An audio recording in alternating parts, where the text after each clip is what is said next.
प्रेमी, आप लोगों ने ये शब्द तो सुना ही होगा, लेकिन कुछ ऐसे भी लोग हैं जो कि पशु प्रेमी होने का ढोंग करते हैं। ये वही लोग हैं जो कि महंगी नस्ल के जानवरों को बाहर से खरीद कर लाते हैं और सड़कों पर छोड़ देते हैं मरने के लिए। वहीं दूसरी ओर कुछ ऐसे भी लोग हैं जो कि सड़क पर घूम रहे आवारा जानवरों की मदद करते हैं, उनकी देखभाल करते हैं और गंभीर हालत होने पर अपने शेल्टर पर लाकर उन्हें दुरुस्त भी करते हैं।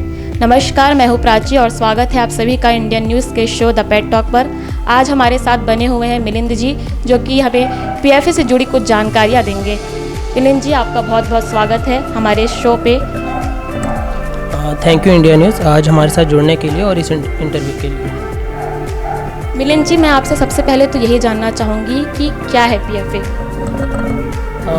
पीएफए एक ऑर्गेनाइजेशन है जो कि आवारा जानवरों के लिए काम करता है। हम यहाँ पे 2016 से काम कर रहे हैं, पर रजिस्टर्ड संस्था हम हुए हैं 2017 में। हमें 5 साल होने को हैं और हमने लगभग अभी 4000 से ज़्यादा आवारा जानवरों को बचा लिया है। तो हमारा बेसिक काम तो यही होता है कि हम जो आवारा जानवर होते हैं, खबर मिलने पे हम वहाँ जाते हैं, या तो फील्ड पे ट्रीट करते हैं या उसको अपने शेल्टर पे लाके ट्रीट करते हैं। तो बेसिक ये होता है। इसके अलावा हम अवेयरनेस कैंपेन चलाते हैं और अडॉप्शन भी कराते हैं हम आवारा जानवरों का।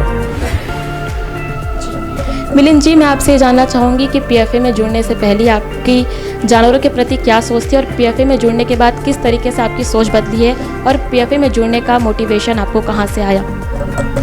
जी, पीएफए में जुड़ने से पहले मुझे इनके बारे में कोई खबर नहीं थी कि इनके लिए कोई डॉक्टर होते हैं या इनके लिए कोई अस्पताल होता है। और मुझे मोटिवेशन वहाँ से मिला कि मेरे सामने एक आवारा जानवर एक्सीडेंट के बाद तड़प रहा था और मैं बिल्कुल हेल्पलेस सा फील कर रहा था उस वक्त पे कि मुझे क्या करना चाहिए। तब मुझे पीएफए के बारे में जानकारी मिली। मैंने उनको फ़ोन लगाया और उनके कुछ वॉलंटियर्स आके उस जानवर को ट्रीटमेंट प्रोवाइड किए, उसको हॉस्पिटल ले गए। तो मुझे वहाँ से मोटिवेशन मिली कि मुझे भी किसी पे डिपेंडेंट नहीं रहना है इनके ट्रीटमेंट के लिए, और मुझे खुद से सीखना है, खुद से करना है इनके लिए। मैं पीएफए में ऐड हुआ था 2016 में स्टार्टिंग फेज़ पे, और तब से मैं रेस्क्यू का काम कर रहा हूँ। जी, कई बार ऐसा भी होता है कि कुछ पशु प्रेमी ऐसे होते हैं जो कि मदद तो करना चाहते हैं लेकिन उनके पास ज़रिया नहीं होता। तो ऐसे ही अगर कोई व्यक्ति पीएफए से जुड़ना चाहता है तो वो किस तरीके से इससे जुड़ सकता है?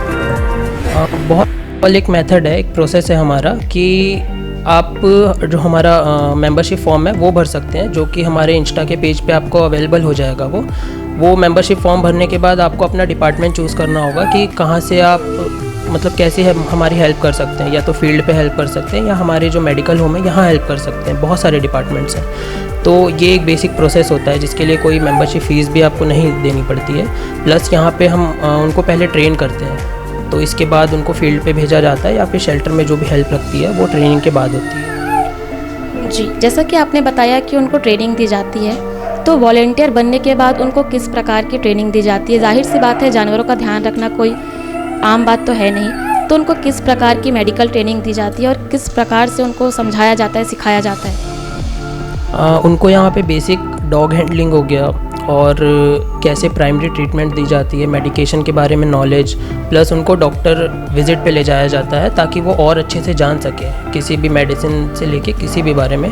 क्योंकि बेसिक प्रिकॉशन तो ये रखना पड़ता है, अगर आप डॉग को ट्रीट कर रहे हैं तो वो आपको काटे ना, पहले आपकी सेफ्टी मायने रखती है। तो हम उनको जो बेसिक हैंडलिंग टेक्निक्स होते हैं वो सिखाते हैं। जो प्राइमरी ट्रीटमेंट आप ऐसे केसेस में, क्योंकि हमारे पास मोस्टली एक्सीडेंटल केसेस आते हैं, अगर तो ऑन द स्पॉट अगर आप ट्रीट कर रहे हैं तो क्या आपको प्रिकॉशन रखनी चाहिए, इसकी ट्रेनिंग दी जाती है। प्लस मेडिकेशन की जो प्राइमरी आप ट्रीट कर सकते हैं किसी भी एनिमल को।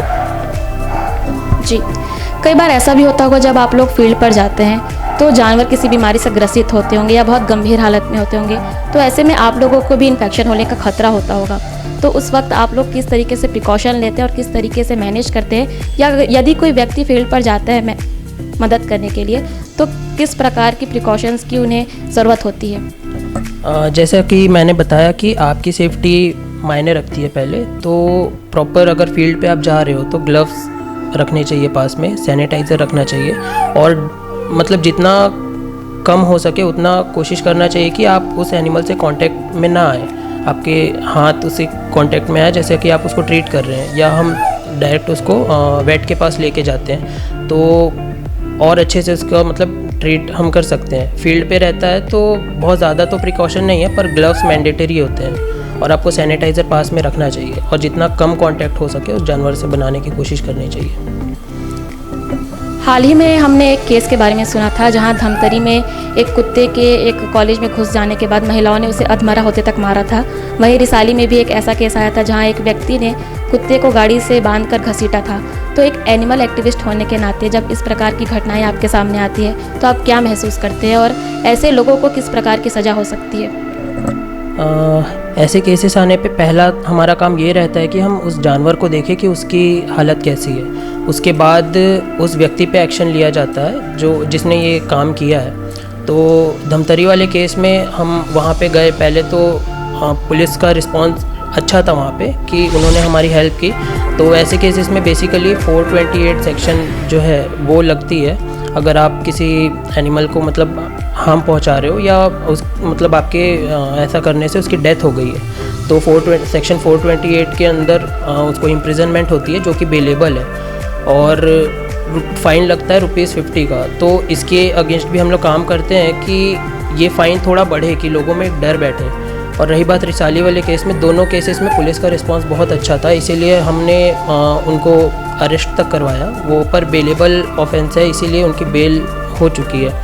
पर एक पब्लिक के सामने एक वो माइलस्टोन क्रिएट होता है कि ऐसे केसेस पे मतलब एक्शन लिया जाता है एक्चुअली।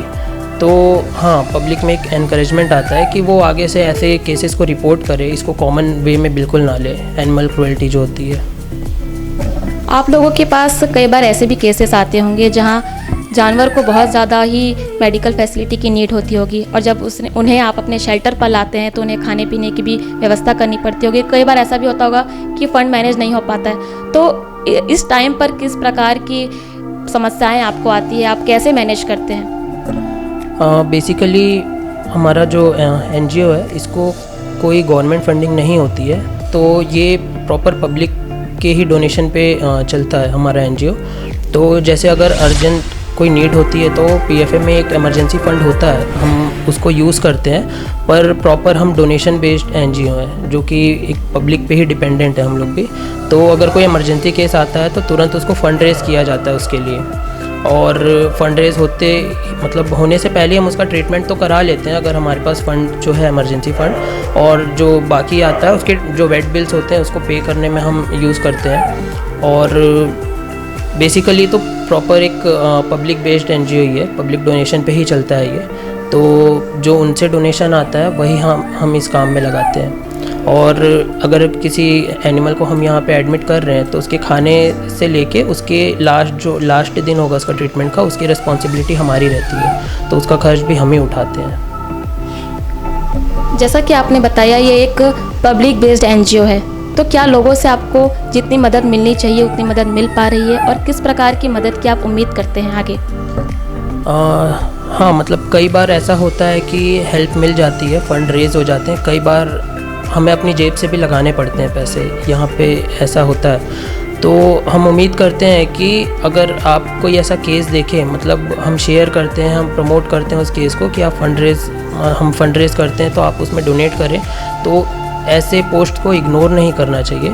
अगर आप मतलब यहाँ से या कहीं से भी ऐसा कुछ देख रहे हैं तो आपका एक छोटा सा कंट्रीब्यूशन उस एनिमल की जान बचा सकता है। लोग सोचते होंगे कि नामी NGO है या फिर जो भी है तो पैसे आ ही जाते हैं, ऐसा सोच के कई लोग इग्नोर कर देते हैं, पर आप इग्नोर ना करें। एक छोटा सा कंट्रीब्यूशन एक एनिमल की जान बचा सकता है। तो हम उम्मीद करते हैं कि आप इवन अ स्मॉल अमाउंट पर आप डोनेट ज़रूर करें। मैं आपसे ये भी जानना चाहूँगी कि कई बार शेल्टर में ऐसे लोग आते होंगे जो कि किसी जानवर को अडॉप्ट करना चाहते हैं, लेकिन उनकी मांग होती है कि हमें अच्छे ब्रीड के डॉग्स चाहिए या अच्छे ब्रीड की कैट्स चाहिए। वो लोग स्ट्रे डॉग्स को नहीं अडॉप्ट करना चाहते, वो लोग चाहते हैं कि हमें सिर्फ अच्छे ब्रीड के ही जानवर मिले। तो ऐसे लोगों को आप क्या कहना चाहेंगे और उनको क्या बताना चाहेंगे स्ट्रे डॉग्स या स्ट्रीट डॉग्स के बारे में?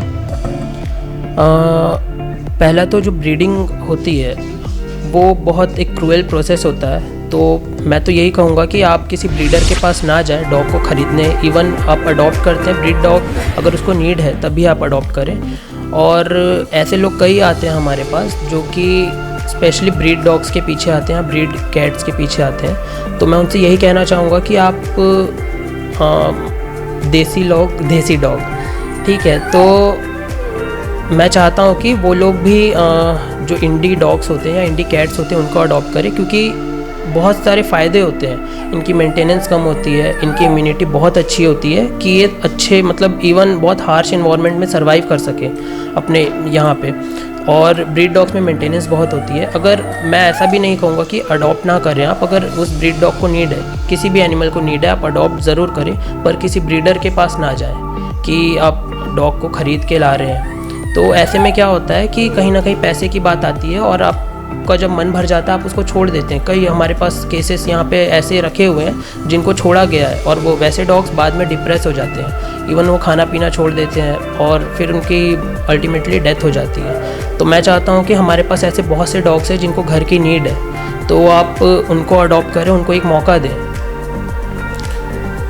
जैसे कि सोशल मीडिया में अभी कुछ दिनों से एक हैशटैग चल रहा है, अडॉप्ट डोंट शॉप। इस हैशटैग के बारे में आप हमें अच्छे से बताएं। अडॉप्ट डोंट शॉप एक हैशटैग तब चला था जब मतलब हमारे इंडी डॉग्स के प्रति कहीं ना कहीं एक ऐसा व्यवहार था कि इनको अडॉप्ट नहीं करना है। मतलब उनके लुक्स को लेके कई बार उनमें मतलब आप ये नहीं देख पाते कि वो भी आपको मतलब उतनी खुशी दे सकते हैं। आप उनको अडॉप्ट करिए, उनको एक घर मिलेगा, प्लस आपको एक दोस्त मिलेगा। ब्रीड डॉग्स के पीछे आप भागते हैं तो आप उसके पीछे का एक प्रोसेस नहीं जानते हैं कि जब ब्रीडिंग में कितनी क्रूएल्टी होती है वहाँ पे। तो अगर हम रेस्क्यू कर रहे हैं किसी डॉग को, हम उसको सड़क से उठा के अपने शेल्टर ला रहे हैं या फिर उसको ट्रीटमेंट कर रहे हैं, तो कहीं ना कहीं उसको भी एक घर की नीड है। अगर वो बाहर में ऐसा कुछ झेल रहा है वो डॉग, तो कहीं ना कहीं आप उसको एक घर दे के उसकी ज़िंदगी बदल सकते हैं। तो ये हैशटैग इसीलिए था कि आप अपने देसी डॉग्स, अपने इंडी डॉग्स को अडॉप्ट करें। यहाँ के डॉग्स को ज़्यादा ज़रूरत है, क्योंकि आप आए दिन देखते हैं क्रूएल्टी हो रही है, आए दिन देखते हैं एक्सीडेंट हो रही है। तो कहीं ना कहीं उनको घर मिलेगा, उनकी तादाद सड़क से कम होगी, जिससे कि ये जो घटनाएं कम होंगी। तो ये हैशटैग इसीलिए था कि आप अपने जो इंडी डॉग्स हैं, रेस्क्यूड डॉग्स हैं, इनको प्रायोरिटी दें, इनको अडॉप्ट करें, इनको घर दें। जी, जैसा कि अभी गायों में लंपी वायरस देखा जा रहा है, वैसे कुत्तों में पार्वो वायरस देखा जाता है। तो जब इस प्रकार के जानलेवा वायरस जानवरों में देखे जाते हैं, तो आप लोगों की क्या तैयारी रहती है? आप लोग कैसे मदद करते हैं जानवरों की और किस प्रकार से आप उनकी मदद करते हैं, इसके बारे में हमें बताएं। मैं अगर बात करूं पार्वो वायरस की, तो ये हाईली कंटेजियस एक डिसीज़ है जो कि मैं उसका करियर बन सकता हूं। अगर मैं किसी पार्वो वाले डॉग को ट्रीट कर रहा हूं, तो कहीं ना कहीं उसके वायरस मेरे थ्रू किसी और डॉग में भी जा सकते हैं। मैं बस करियर बन सकता हूं। तो प्रिकॉशन ये रखना पड़ता है कि अगर आप किसी पार्वो डॉग को ट्रीट करके किसी और डॉग के पास जा रहे हो, तो पहले आप या तो अपने कपड़े चेंज कर लें, पूरी तरीके से सैनिटाइज़ करिए खुद को, तभी किसी और डॉग से मिले। और जब ये इसका एक फ़ेज़ आता है पार्वो वायरस का, तो उस फेज़ में हमें प्रॉपर तैयारी रखनी पड़ती है, क्योंकि पार्वो वाले डॉग्स को मोस्टली हमको एक आइसोलेटेड जगह पे रखनी पड़ती है। अगर हम शेल्टर में भी उसको लाते हैं, तो कि कोई डॉग उसके पास ना जाए, या जो वॉलेंटियर उसको ट्रीट कर रहे हैं वो किसी और डॉग से ना मिले। हम फील्ड पे भी ट्रीट करते हैं, फील्ड पे प्रॉपर तैयारी रहती है। हम प्रॉपर वेट से कांटेक्ट में रहते हैं कि क्या करना चाहिए, कैसे करना चाहिए।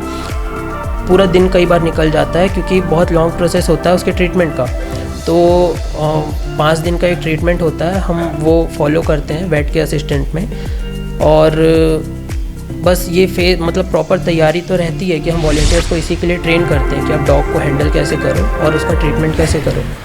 लंपी वायरस के बारे में भी यही कहूँगा कि वो कंटेजियस है बहुत ज़्यादा, और बहुत कम मेडिसिन उस पर काम करती है। तो ऐसे केसेस को हमारे वॉलंटियर ट्रीट नहीं करते हैं, हमको वेट के पास ही जाना पड़ता है या उस एनिमल को लेके जाना पड़ता है। तो वेट के थ्रू ही ट्रीटमेंट होता है जो भी होता है।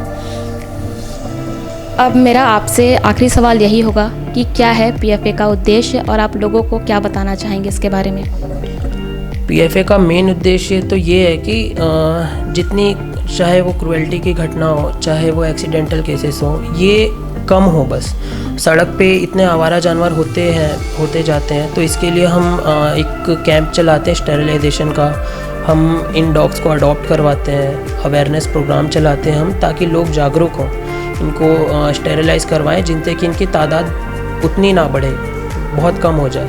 तो और हम अडॉप्ट करवाते हैं। जो हमारे रेस्क्यू डॉग्स होते हैं, जो पप्स होते हैं, जो सड़क पे होते हैं, उनको हम अडॉप्ट करवाते हैं और अवेयरनेस फैलाते हैं हम कि आप इंडी डॉग्स को अडॉप्ट करो। और बहुत चेंज हमें दिखा है पास्ट कुछ ईयर्स में। तो पीएफए एक्चुअली एक सोच है कि लोग जुड़ते जाए। अगर आप एक एनिमल को बचाते हो तो आप भी वो पीपल फॉर एनिमल हो। कोई एनजीओ से हटके हम एक सोच में कन्वर्ट होते जा रहे हैं। लोग अब हमें मतलब ऑब्जर्व करते हैं, नोटिस करते हैं कि हमें बहुत ज़रूरत नहीं पड़ती कि हम जाके प्रॉपर ट्रीट कर रहे हैं। हम उनको गाइड करते हैं कि आप वेट के पास ले जाओ, आप उसकी जान बचा सकते हो। तो ऐसे हमारे साथ लोग जुड़ते जा रहे हैं, जो कि कई बार आउट ऑफ स्टेट से हमारे पास कॉल्स आते हैं, हम उनको गाइड करते हैं। तो कहीं ना कहीं जो एक एनिमल की हेल्प कर रहा है वो है पीपल फॉर एनिमल। जी, तो ये थे मिलिंद साहनी जी, जिन्होंने हमें पीएफए से जुड़ी जानकारी दी और हमें बताया कि किस तरीके से पीएफए काम करता है। और हमें उम्मीद है कि इस इंटरव्यू के बाद लोगों को एक संदेश मिलेगा और प्रेरणा मिलेगी। और इसी के साथ मैं आप लोगों से लेना चाहूँगी इजाज़त। ऐसे ही कई खबरों के लिए आप हमसे बने रहिए इंडियन न्यूज़ के साथ। कैमरामैन सनी सिंह के साथ मैं प्राची पांडे। जानवरों की भी है ये दुनिया, इसे खुद का जहान न समझो। गाड़ी की तेज रफ्तार को तुम अपनी शान न समझो। इन बेजुबानों के भी होते हैं परिवार, उन पर तुम यूं ना वार करो। बेजुबान है वो, तुम उनको बेजान न समझो। कहते हैं इस दुनिया में हर इंसान किसी न किसी मकसद से आया है। भिलाई पीएफए एक ऐसे मकसद को लेकर काम कर रहा है जो बिल्कुल सराहनीय है। ये संस्था सड़क पर घूम रहे बेजुबा पशुओं की मदद कर पशु प्रेमी होने का असली अर्थ स्पष्ट करती है। आज जहां एक इंसान ही इंसान की मदद करने के लिए पीछे हट जाता है, वहीं दूसरी ओर ये लोग लगातार अपने प्रयासों से बेजुबा जानवरों की मदद बिना किसी स्वार्थ भावना से कर रहे हैं। हमें इनके द्वारा किए गए इस नेक कार्य से सीख तो मिलती ही है, साथ ही हृदय को सरल बनाए रख सदैव दूसरों की मदद करने की प्रेरणा भी मिलती है।